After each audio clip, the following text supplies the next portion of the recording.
Hello, my name is Don Brenner, and I was very pleased and quite proud when Marshal Blomer gave me a call and asked me if I wouldn't say a few words on behalf of his dad Glen at today's memorial. I believe that Marshal wanted me to talk about Glen's experience at 3M Company during that entire period. Unfortunately, I can't talk about that. And the reason that I can't talk about it, that I wasn't with Glen during that entire period. As we all know, Glen went on to be plant manager of at least 3 major factories at 3M Company, representing at least 3 major technologies. And at the same time, on behalf of 2 major sectors of business opportunity at 3M. He's widely respected in the manufacturing arena by a number of people at the highest levels of a large section of the 3M Company.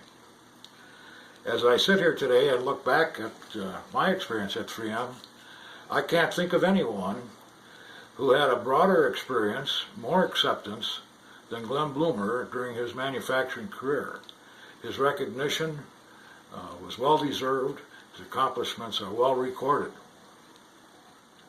I can't tell you about all of that because I wasn't there. What I can tell you about is how it all got started. Let's go back to about 1964. I'd been lucky enough to be named the manager of the mechanical development shop located in St. Paul, Minnesota.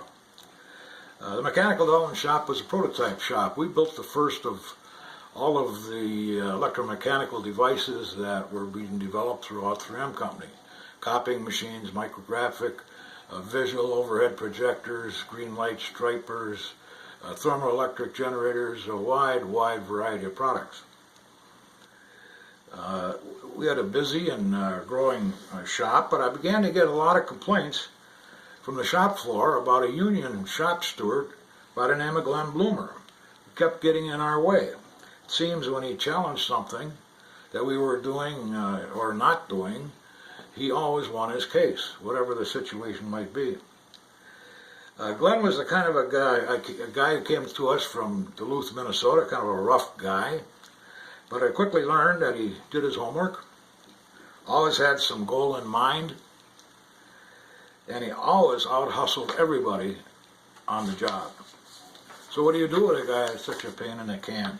He got to be a real pain in the ass. The only solution for the problem was to hire him, make him a shop foreman, and get him on our side. In retrospect, I can say that's one of the best decisions that I made on behalf of the 3M Company. We started giving Glen project responsibilities, and we saw the same conditions existed. The same goal setting, dedication to his success, his hard work. Soon it was recognized by all in Glen's world that he was a guy on the rise. He was doing the job and getting the job done. So it wasn't long before he became the shop floor supervisor of the entire mechanical development shop. We were young. Enough was never enough. We always wanted more. We tried to measure ourselves by how much money we saved for 3M Company, not by any simple objectives that were given to us by our management. No one gave us the objective of measuring ourselves by how much money we saved. We simply adopted it. And oh, did we have fun. We began setting up little external operations to do specific jobs. We made cameras for 3M Company in Lindstrom, Minnesota. We made overhead projectors up in Brenner, Minnesota. We made 3M games, tape dispensers, music machines, wiring harnesses, and I can't remember all the different products that we made off-site away from the mechanical development shop. But at the same time at the mechanical development shop, considering our original objectives, we were able to add a complete sheet metal facility and in-house painting facilities. And while all this was going on, you could find Glen Blomer right in the middle of all of it. I remember we wanted to get an order from the 3M Games division to manufacture their games. But we were sure that we could save a lot of money if they'd let us do that. But the fellow who ran that business wanted something more than just manufacturing. He wanted people to literally create the games. Well, being, as I said, enough was never enough, we had to figure out how to do that. And I can remember very clearly, just like it was yesterday afternoon, that Glen Blomer and I were sitting on his front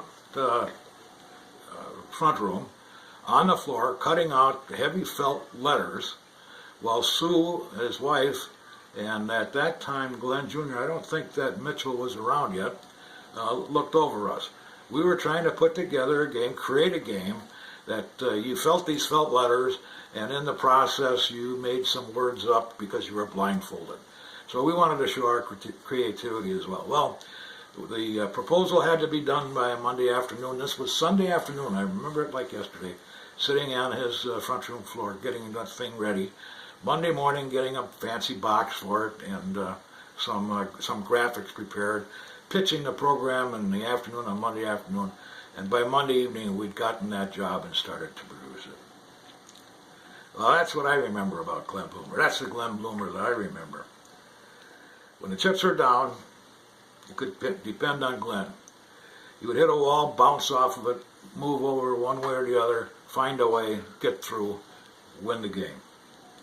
Well, to make a short story even shorter, I got assigned as plant manager of the New Ulm factory, producing volume quantities of electromechanical products. And I can assure you that it wasn't very long before I called on my trusted colleague and friend, Glen Blomer, to join me at New Ulm.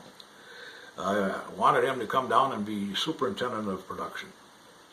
In his new position, frankly, Glen could, with his skills, could have mailed it in. But typical of Glen, he looked around and found something that was challenging that would make money for 3M. He wanted to build a full-service machine shop right there in that assembly plant. And he started to pester me about it, bringing me facts and figures, and he wanted to have it so that he could have quick turnaround on parts. He could be competitive on parts with our vendors at that time, and if some parts came in and were out of tolerance, he could fix those up and keep the line running. All very possible. Well, I can remember Glen didn't have to support this. He didn't need to do this. All it did was create more work for him if he was successful. Well, he was successful, and it wasn't too long before New Ulm had a full-service, functioning machine shop that made a lot of money for 3M. There's as many stories about Glen Blomer as people that Glen Blomer has met. All of these stories would tell you pretty much the same thing. A dedicated, hard-working, creative, a fair man to work for, and a fair man to work with, and about a man who enjoyed every minute. We all had a lot of fun. Once again, Glen and I were separated. I was assigned to Europe, and while our paths crossed often in the future, we never really had the opportunity to work closely together again as we had in the past, and as we both loved so much. As I said at the beginning of my comments, Glen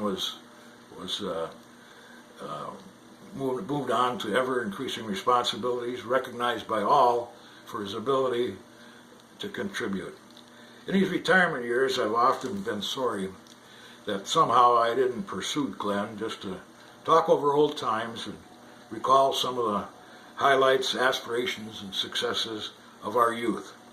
Some of you older folks like me might remember a Reader's Digest column called My Most Unforgettable Character. Well, Glen Blomer is one of my most unforgettable characters, and I miss him. Thanks.